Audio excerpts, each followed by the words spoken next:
Dans les annales de la cruauté humaine, peu de châtiments ont autant captivé l'imagination que l'ancienne méthode perse connue sous le nom de scaïsme.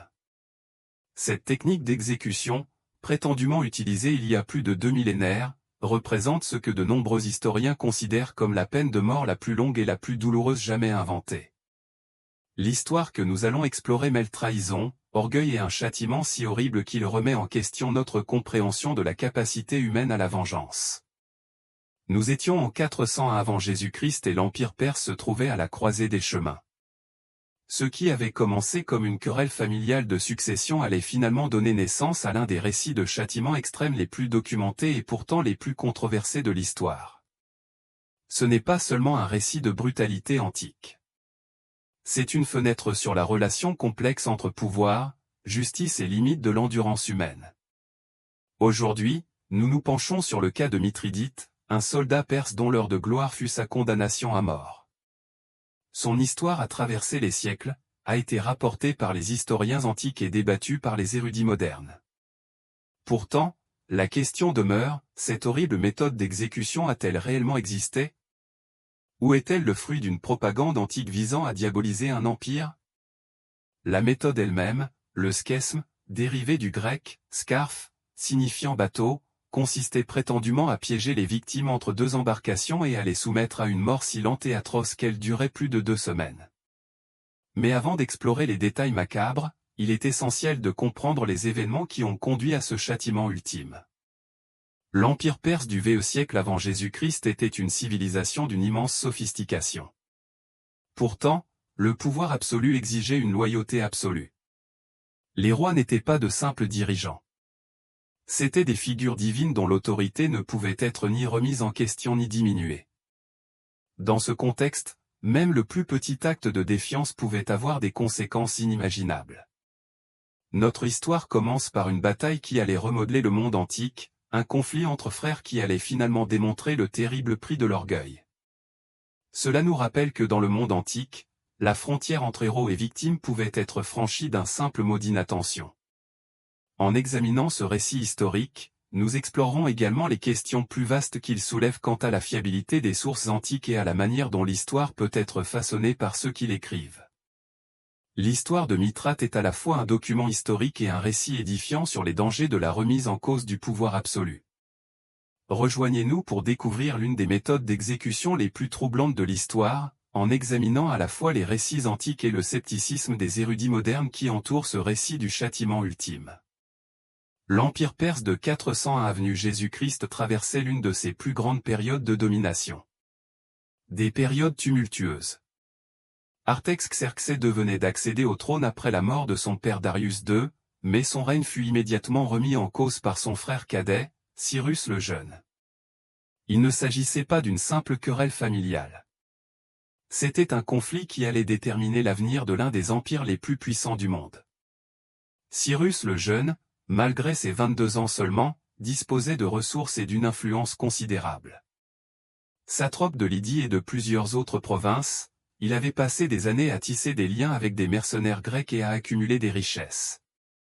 Sa jeunesse trahissait son ambition et son sens stratégique, faisant de lui un adversaire redoutable face au règne nouvellement établi de son frère aîné. Les tensions sous-jacentes entre les frères reflétaient des problèmes plus vastes au sein de l'Empire perse. Le vaste territoire s'étendant de l'Inde à la Grèce exigeait une gestion rigoureuse des gouverneurs et des commandants militaires locaux. La loyauté personnelle envers le roi était primordiale, car tout signe de rébellion pouvait rapidement se propager à travers le vaste réseau de provinces de l'Empire.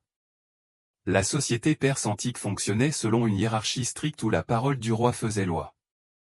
Le concept de royauté divine signifiait que défier le souverain n'était pas seulement une trahison, mais un blasphème contre les dieux eux-mêmes. Ce cadre religieux et politique allait s'avérer crucial pour comprendre la nature extrême du châtiment qui allait plus tard frapper les Mithrides. Les relations entre Perses et Grecs à cette époque étaient complexes et souvent hostiles. Les guerres médiques du siècle précédent avaient instauré un climat de suspicion mutuelle et d'incompréhension culturelle. Les mercenaires grecs, cependant, étaient appréciés pour leur prouesse militaire et étaient couramment employés par les nobles perses, dont Cyrus lors de sa rébellion. Tout était prêt pour une confrontation qui allait mettre à l'épreuve les limites de la loyauté familiale, de l'ambition politique et de la stabilité impériale. Les deux frères commandaient d'importantes forces militaires et chacun était convaincu de pouvoir légitimement régner sur les vastes territoires perses. Le conflit allait finalement être tranché non par la politique ou la négociation, mais par les réalités brutales de la guerre antique. Les facteurs économiques jouèrent également un rôle crucial dans le conflit naissant. Le contrôle des routes commerciales, le tribut des peuples assujettis et l'accès aux vastes trésors de l'Empire étaient en jeu. Cyrus avait démontré sa capacité à générer des richesses et à entretenir des armées, faisant de lui une alternative attrayante aux nobles qui se sentaient délaissés par Artaxerxès. Le contexte culturel de l'honneur et de la honte dans la société persane ne saurait être sous-estimé. La reconnaissance publique, la gloire militaire et la faveur royale étaient les monnaies d'échange de l'ascension sociale. Ces valeurs se sont révélées essentielles pour comprendre comment un moment de fierté personnelle pouvait avoir les conséquences les plus horribles imaginables. L'affrontement décisif entre les deux frères royaux eut lieu à Cunaka, près de Babylone, lors de ce qui allait devenir l'une des batailles les plus mémorables du monde antique. Cyrus avait rassemblé une force impressionnante d'environ 14 000 mercenaires grecs, renforcés par ses fidèles troupes perses et des forces alliées venues de diverses provinces. Cette armée multinationale représentait sa meilleure chance de s'emparer du trône de son frère. Artaxerxès II, malgré son désarroi face à l'ampleur de la rébellion de son frère, parvint à rassembler une force considérablement plus importante. L'armée royale comprenait l'élite des immortels perses, diverses troupes provinciales et la redoutable cavalerie perse, pilier de la puissance militaire impériale depuis des générations. Tout était prêt pour une bataille qui allait déterminer le sort de l'Empire. La bataille elle-même se déroula avec la précision tactique caractéristique des guerres antiques. Pourtant, elle fut marquée par l'imprévisibilité qui décidait souvent de tels conflits. Cyrus, faisant preuve de l'audace qui avait marqué toute sa rébellion, choisit de mener personnellement une charge de cavalerie directement sur la position de son frère. Il ne s'agissait pas d'une simple tactique militaire. Il s'agissait d'une tentative de mettre fin au conflit par une action décisive. Les mercenaires grecs sous Cyrus prouvèrent leur réputation de discipline et d'efficacité, parvenant à endiguer les troupes qui leur étaient directement opposées. Cependant, les batailles antiques ne se gagnaient pas seulement par la supériorité tactique, mais aussi par le maintien de la cohésion sur toute la ligne de front. À mesure que les Grecs avançaient, ils se séparèrent de Cyrus et de ses partisans perses, créant une dangereuse brèche dans les forces rebelles. C'est à ce moment crucial que Mithrate apporta sa contribution décisive à l'histoire. Membre des forces arctiques de Xerxès, il se retrouva sur le chemin de la charge désespérée de Cyrus vers la position royale. Le jeune prince, conscient que toute sa rébellion reposait sur sa capacité à vaincre son frère personnellement, avança avec un courage téméraire. L'affrontement entre Mithrate et Cyrus fut bref mais décisif.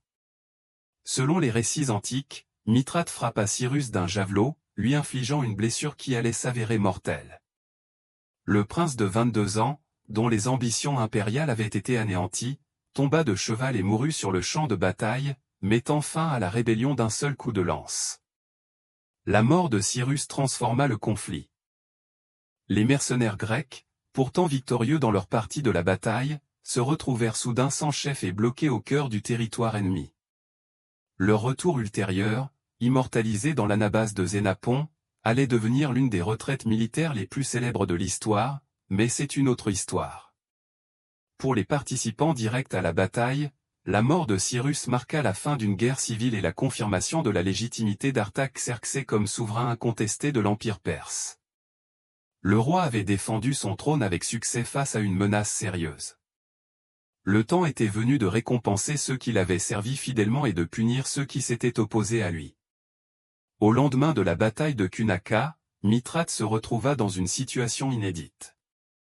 Soldat responsable du coup fatal porté à Cyrus le Jeune, il avait mis fin à une guerre civile et assuré le trône de son roi. Pour un simple soldat de l'armée perse, cela représentait l'accomplissement d'une vie, un acte qui aurait dû lui garantir la faveur royale et des récompenses substantielles. Au départ, Artaxerxès réagit exactement comme Mithrate l'aurait espéré. Le roi, reconnaissant de ses loyaux services et reconnaissant le caractère décisif de sa contribution, lui accorda divers honneurs et présents. Ces récompenses, bien qu'importantes, furent soigneusement calculées pour refléter la position relativement modeste de Mitrati tout en reconnaissant son rôle crucial dans la préservation de la dynastie. Cependant, la gratitude du roi s'accompagnait d'une compréhension implicite que Mitrate aurait été condamné à ignorer. Artaxerxès avait construit un récit officiel de la bataille qui le plaçait au cœur de la défaite de son frère. Selon cette version royale des événements, le roi aurait personnellement affronté et tué Cyrus, démontrant ainsi ses prouesses de maréchal et sa faveur divine en combat singulier. Ce récit servait de multiples objectifs politiques, au-delà du simple ego royal. Il renforçait la légitimité d'Artaxerxès en tant que souverain en démontrant son courage personnel et ses talents de maréchal. Cela envoyait également un message clair aux futurs rebelles potentiels quant à la volonté et à la capacité du roi à défendre personnellement son trône. Plus important encore, cela maintenait le statut quasi divin du roi perse, celui d'un guerrier invincible béni des dieux. Mithridate, peut-être enivré par son nouveau statut et l'attention que son acte lui avait valu, prit la décision catastrophique de contredire ce récit officiel. Lors de réunions mondaines et de fonctions militaires, il commença à revendiquer ouvertement la mort de Cyrus, racontant en détail comment son javelot avait abattu le prince rebelle. Ces fanfaronnades n'étaient pas privées. Il s'agissait de déclarations publiques qui remettaient en cause la version soigneusement construite des événements par le roi. Le comportement des soldats dépassait la simple vantardise. Il constituait un défi fondamental à l'autorité royale. Dans une société où la parole du roi était considérée comme une vérité divine, Mitrate traitait Artaxerxès de menteur devant témoins. Ce n'était pas simplement un manque de respect. C'était un acte de trahison qui touchait au fondement même de l'idéologie impériale perse. Les fanfaronnades de Mitrate parvenaient inévitablement à la cour royale, où elles furent accueillies avec un mélange d'indignation et d'incrédulité. Les fonctionnaires de la cour, conscients de la gravité de la situation, tentèrent probablement de donner aux soldats l'occasion de se rétracter, ou du moins de cesser de le faire. Cependant, Mitrate semble avoir été soit trop fier, soit trop naïf pour reconnaître le danger mortel que ses paroles avaient créé. La réponse du roi, lorsqu'elle fut prononcée, reflétait le caractère absolu du pouvoir royal perse et les graves conséquences de toute contestation de l'autorité impériale. Mithridate s'était transformé de héros en traître, déclenchant par ses seules paroles des événements qui allaient aboutir à l'un des cas les plus documentés de châtiment extrême de l'histoire. Lorsqu'Artaxerxès Sécu décida finalement que les contradictions publiques de Mithridate avec le récit royal ne pouvaient plus être tolérées, la réponse du roi fut prompte et catégorique. Le soldat, autrefois récompensé pour sa loyauté, allait désormais subir les conséquences ultimes de son défi. La méthode choisie pour son exécution, le scaïsme, fut spécifiquement choisie pour correspondre à l'ampleur de sa transgression contre l'autorité royale.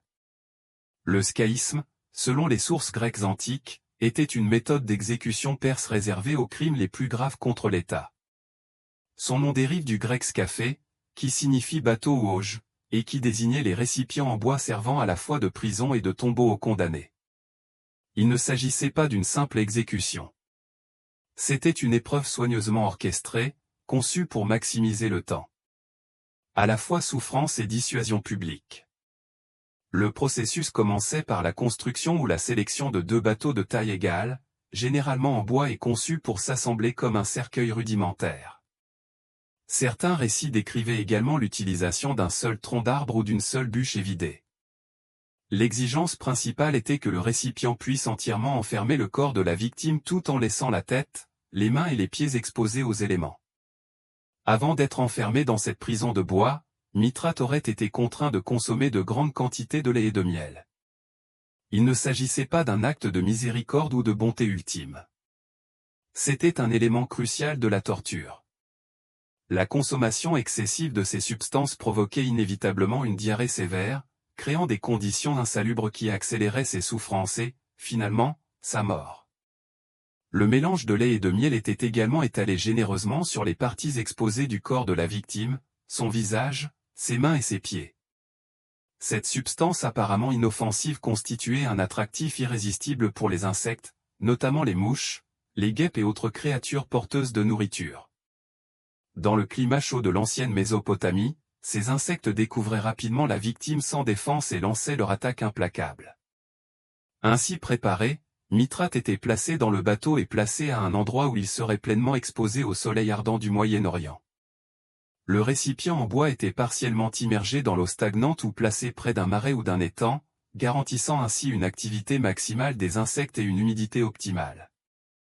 Les yeux de la victime étaient maintenus ouverts, soit par des entraves physiques, soit par l'ablation des paupières, afin qu'elle puisse assister à chaque étape de son long supplice.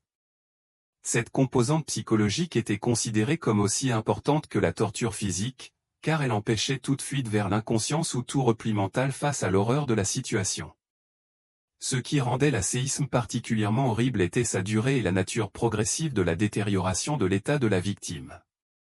Contrairement aux exécutions rapides qui mettaient fin rapidement aux souffrances, cette méthode était conçue pour prolonger le processus de mort sur plusieurs jours, voire plusieurs semaines, autorisant une douleur maximale et servant d'avertissement sans équivoque à ceux qui pourraient envisager de défier l'autorité royale.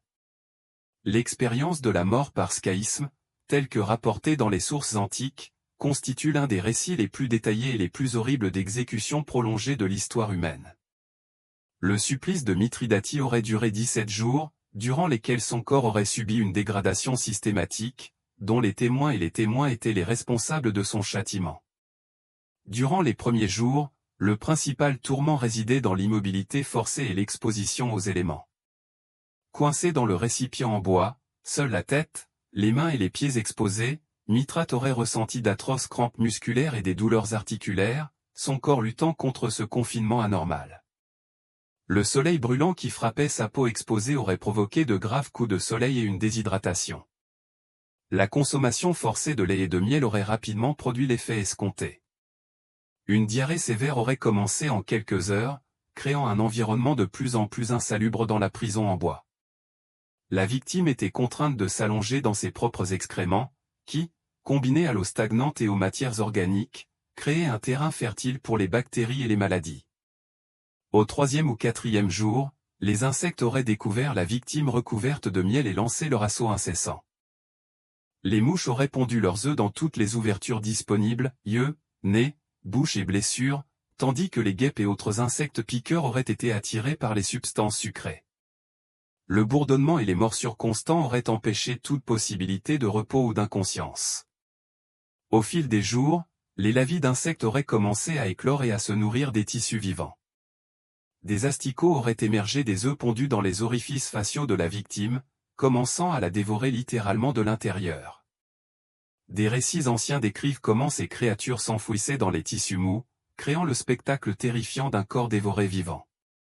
La combinaison de l'infection, de la déshydratation et de la douleur constante aurait progressivement affaibli la capacité de Mithrate à résister, voire à réagir, à ses bourreaux. Son corps aurait commencé à gonfler sous l'effet de l'infection, tandis que ses plaies ouvertes se seraient gangrenées. L'odeur à elle seule aurait été accablante, attirant encore plus d'insectes et transportant des créatures sur les lieux. Dès la 2e semaine, la gangrène se serait installée sur une grande partie du corps de la victime, provoquant la mort des tissus et le noircissement caractéristique des membres infectés. À la douleur constante se serait ajoutée de la fièvre et du délire, tandis qu'une infection systémique se propageait dans tout son corps. Pourtant, la victime serait restée suffisamment consciente pour ressentir chaque instant de sa détérioration. Les derniers jours auraient été marqués par un effondrement complet des fonctions corporelles. Les organes internes auraient commencé à défaillir, l'infection et les toxines envahissant les systèmes de la victime. La forme humaine originelle serait devenue presque méconnaissable, transformée en une masse grouillante de tissus infectés et d'insectes se nourrissant de nourriture. La mort, lorsqu'elle est finalement survenue au 17e jour, aurait été presque clémente comparée à la longue agonie qui l'avait précédée. La cause aurait probablement été une combinaison de chocs septiques, de défaillance organique et d'épuisement physique complet. Le châtiment de Mithrate avait atteint son objectif, démontrer les conséquences ultimes d'une désobéissance à l'autorité royale. La principale source de l'histoire de Mithrate et de son horrible exécution provient de l'historien grec Plutarque, qui a écrit sa biographie d'Artaxerxès vers l'encens de notre ère, soit environ 5 siècles après les événements présumés. Le récit de Plutarque fournit la description la plus détaillée du schisme et identifie spécifiquement Mithrate comme victime de cette méthode d'exécution, bien que son récit soulève d'importantes questions quant à l'exactitude historique et au biais. Blu décrit le processus d'exécution avec des détails saisissants, expliquant comment la victime était placée entre deux bateaux, nourris de lait et de miel, et laissée à mourir lentement pendant 17 jours. Son récit contient des détails précis sur la détérioration progressive de la victime et le rôle des insectes dans le processus de torture. Cependant, Plutarque écrivait principalement pour un public grec et romain, et ses descriptions des pratiques perses reflétaient souvent des préjugés contemporains plutôt que des faits historiques. D'autres sources antiques mentionnant le scaïsme incluent les récits de divers historiens et écrivains grecs décrivant les coutumes et les châtiments perses. Cependant, ces sources sont souvent des récits secondaires ou tertiaires, fondés sur des histoires transmises de génération en génération, plutôt que sur des témoignages oculaires. La cohérence de ces récits suggère soit une source commune, soit la persistance d'un récit particulier sur la cruauté perse. L'historien grec Xénapon, qui participa aux événements entourant la bataille de Cunaka en tant que commandant mercenaire, ne fait aucune mention du scaïsme dans son récit détaillé de la campagne connue sous le nom d'Anabase. Cette omission est particulièrement significative car Xénapon était présent au lendemain de la bataille et aurait pu assister ou entendre parler d'une exécution aussi spectaculaire si elle avait réellement eu lieu. Des historiens romains comme Plénie l'Ancien ont également fait référence au scaïsme dans leurs analyses des coutumes et des châtiments étrangers, mais ces récits semblent s'appuyer sur des sources grecques plus anciennes plutôt que sur des recherches indépendantes. Les Romains, comme les Grecs, avaient leurs propres raisons politiques pour souligner la cruauté et la barbarie de leurs prédécesseurs et concurrents perses. L'absence de sources persanes décrivant le scaïsme est particulièrement notable. Si de nombreux documents persans de cette période ont été perdus, l'absence totale de documentation persane sur cette méthode de châtiment soulève des questions quant à son authenticité. Les inscriptions royales et les documents administratifs persans qui nous sont parvenus mettent généralement l'accent sur la justice et la clémence du roi plutôt que sur son extrême cruauté. Les preuves archéologiques du scaïsme sont également totalement absentes. Aucun vestige, instrument ou lieu associé à cette méthode de châtiment n'a jamais été découvert, malgré d'importantes fouilles archéologiques menées dans les régions de l'ancien empire perse. Cette absence de preuves matérielles contraste fortement avec d'autres méthodes d'exécution antiques ayant laissé des traces archéologiques. La date de rédaction de ces récits est également significative. La plupart ont été rédigés à des époques où les Grecs et les Romains étaient en conflit avec les Perses ou les Pathètes, successeurs de l'empire perse originel. Ces contextes politiques ont fortement incité les auteurs à souligner la barbarie et la cruauté de la civilisation perse pour justifier leurs ambitions impériales et leur supériorité culturelle. Les historiens modernes ont de plus en plus remis en question l'authenticité du scaïsme comme véritable méthode d'exécution perse, le considérant plutôt comme un exemple possible de propagande antique visant à diaboliser les ennemis politiques. Le consensus académique a considérablement évolué, passant d'une acceptation antérieure de ces récits à un examen plus critique des sources et de leurs motivations. Le docteur Maria Brocius, éminente spécialiste de l'histoire de la Perse antique à l'université de Newcastle, a soutenu que les récits de scaïsme présentent toutes les caractéristiques de la propagande anti-persane grecque. Elle souligne que des récits similaires de châtiments exotiques et cruels étaient couramment attribués à des ennemis étrangers dans tout le monde antique, ce qui contribuait à souligner la supériorité morale de la civilisation du conteur sur celle de ses adversaires. L'absence totale de sources persanes décrivant le scaïsme est particulièrement préjudiciable à son authenticité historique. Les inscriptions royales perses, les documents administratifs et les textes juridiques qui nous sont parvenus de cette période mettent généralement l'accent sur les notions de justice, d'ordre et de clémence royale. Les Perses prenaient généralement soin de documenter leurs pratiques juridiques et administratives, rendant l'absence totale de toute référence au scaïsme hautement suspecte. Les fouilles archéologiques n'ont pas non plus permis de découvrir de preuves matérielles étayant l'existence du scaïsme. Le professeur David Stronach de l'Université de Californie à Berkeley, qui a mené des fouilles approfondies en Perse, note que d'autres méthodes d'exécution anciennes ont laissé des traces archéologiques évidentes, notamment des emplacements spécifiques, des instruments et même des restes humains témoignant de techniques de punition spécifiques. Les Grecs eux-mêmes pratiquaient des formes d'exécution présentant des similitudes avec la méthode du scaïsme décrite. Le châtiment connu sous le nom de siphonisme consistait à piéger les victimes dans des espaces confinés et à les laisser mourir lentement, souvent exposés aux insectes et aux éléments. Cela suggère que le schisme était une version déformée ou exagérée des méthodes de punition qui existaient réellement dans la société grecque plutôt que perse. L'analyse linguistique du terme « schisme » conforte également le scepticisme quant à son origine persane. Ce mot dérive entièrement du grec et ne présente aucune trace d'influence linguistique persane. S'il s'agissait d'une véritable méthode de punition persane, on s'attendrait à y trouver une terminologie persane associée. Or, aucune source persane ne le mentionne. Le contexte politique dans lequel ces récits ont émergé est crucial pour comprendre leur finalité. Les récits grecs de la cruauté perse remplissaient de multiples fonctions. Ils justifiaient la résistance grecque à l'expansion perse, renforçaient l'identité culturelle grecque face à l'influence étrangère et conféraient une légitimité morale aux ambitions impériales grecques sur les territoires perses. Le professeur Lloyd Llewellyn-Jones, de l'université de Cardiff, a suggéré que des récits comme celui du schisme reflètent un modèle plus large d'altérité grecque envers la civilisation perse. En attribuant une cruauté extrême aux Perses, les auteurs grecs ont pu positionner leur propre société comme plus civilisée et moralement supérieure, malgré le fait que les Grecs eux-mêmes pratiquaient diverses formes de châtiment et d'exécution cruelles. Malgré de sérieuses interrogations quant à son authenticité historique, l'histoire du scaphisme a eu un impact profond et durable sur la perception occidentale de la civilisation perse antique et sur les concepts de châtiment extrême. Ce récit a été cité à maintes reprises dans la littérature, la philosophie et la culture populaire comme exemple de la forme ultime de châtiment cruel et inhabituel, démontrant comment des récits historiques douteux peuvent devenir des faits culturels acceptés. Les chroniqueurs et érudits médiévaux européens ont adopté l'histoire du scaphisme comme.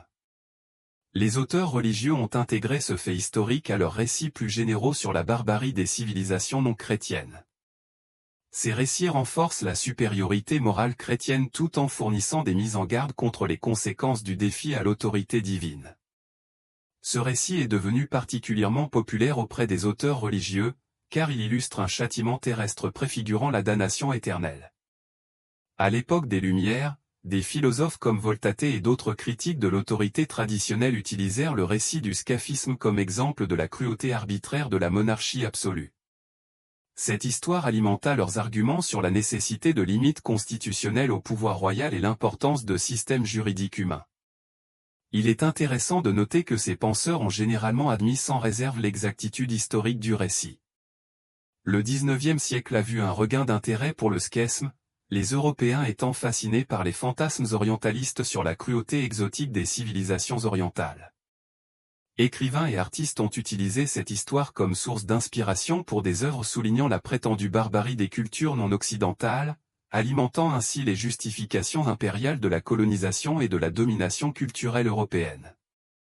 Les défenseurs modernes des droits de l'homme ont parfois fait référence au schisme dans leurs discussions sur la torture et les châtiments cruels, souvent sans avoir conscience des controverses historiques entourant son authenticité. Cette histoire est devenue une référence dans les débats sur les limites du pouvoir de l'État et l'interdiction des châtiments cruels et inhabituels dans les sociétés démocratiques. L'impact psychologique du récit du schisme dépasse son contexte historique pour influencer les discussions contemporaines sur la punition et la justice. La nature extrême de la torture décrite en a fait une référence pour définir les limites d'une punition acceptable. Même lorsque son exactitude historique demeure contestée, les discussions académiques sur le schisme ont également contribué à des débats plus larges sur la fiabilité des sources anciennes et la manière dont les récits historiques peuvent être façonnés par des préjugés politiques et culturels. Ce récit sert de une étude de cas sur la manière dont les historiens doivent évaluer soigneusement les sources et prendre en compte les motivations des auteurs anciens.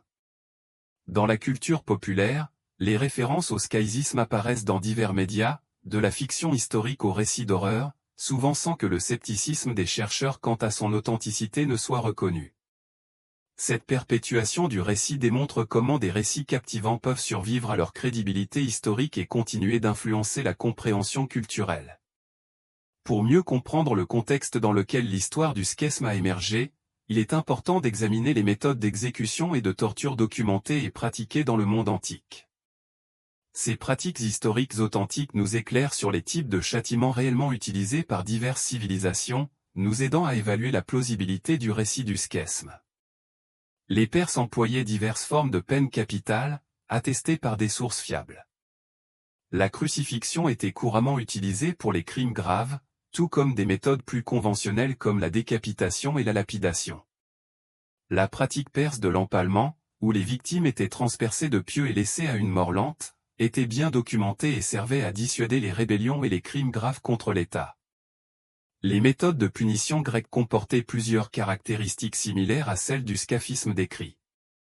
La pratique du siphonisme consistait à enfermer les criminels dans des espaces exigus et à les laisser mourir lentement d'exposition, de déshydratation et de diverses formes de dégradation. Les Grecs pratiquaient également des formes de châtiment d'exposition, les criminels étaient attachés à des rochers ou à des arbres et abandonnés aux animaux sauvages et aux insectes. Les méthodes d'exécution romaines étaient largement documentées et incluaient des formes de torture prolongées visant à maximiser à la fois la souffrance et l'effet dissuasif sur la population. La crucifixion pouvait prolonger la mort sur plusieurs jours, tandis que la damnatio ad bestius consistait à donner les criminels en pâture à des animaux sauvages lors de spectacles publics pouvant durer des heures. La pratique chinoise du linchi, ou mort par 1000 coups, représentait une autre forme d'exécution prolongée destinée à prolonger les souffrances. Cette méthode, bien documentée dans les sources chinoises, impliquait le prélèvement systématique de parties du corps sur plusieurs jours, entraînant la mort par hémorragie et choc. Les méthodes d'exécution égyptiennes comprenaient la momification des victimes vivantes, les criminels étaient enveloppés de bandages et laissés mourir lentement de suffocation et de déshydratation. Ce châtiment était réservé aux crimes graves contre l'autorité religieuse et visait à priver la victime des préparatifs appropriés à l'au-delà, pourtant essentiels aux croyances religieuses égyptiennes. Les Assyriens pratiquaient diverses formes d'empalement et de fuite, attestées dans leurs propres archives et représentées sur des bas-reliefs. Ces châtiments étaient généralement utilisés pour les crimes politiques et les rébellions, servant à la fois de punition individuelle et de dissuasion pour ceux qui pourraient envisager de défier l'autorité royale. Ce qui distingue ces châtiments historiques authentiques du récit du scaïsme est l'existence de multiples sources indépendantes, de preuves archéologiques et leur cohérence avec les pratiques juridiques et culturelles documentées des civilisations qui les employaient. L'histoire du scaisme manque de ces éléments, ce qui en fait une exception parmi les pratiques punitives antiques. Le consensus académique actuel sur le scaisme reflète une évolution significative de la méthodologie historique et de la critique des sources au cours du siècle dernier. D'éminents spécialistes de l'histoire de la Perse antique, des études classiques et de l'anthropologie historique ont de plus en plus rejeté l'authenticité du scaisme comme véritable méthode punitive perse, le considérant plutôt comme un produit de la propagande anti-persane grecque. Le professeur Pierre Bryan du Collège de France.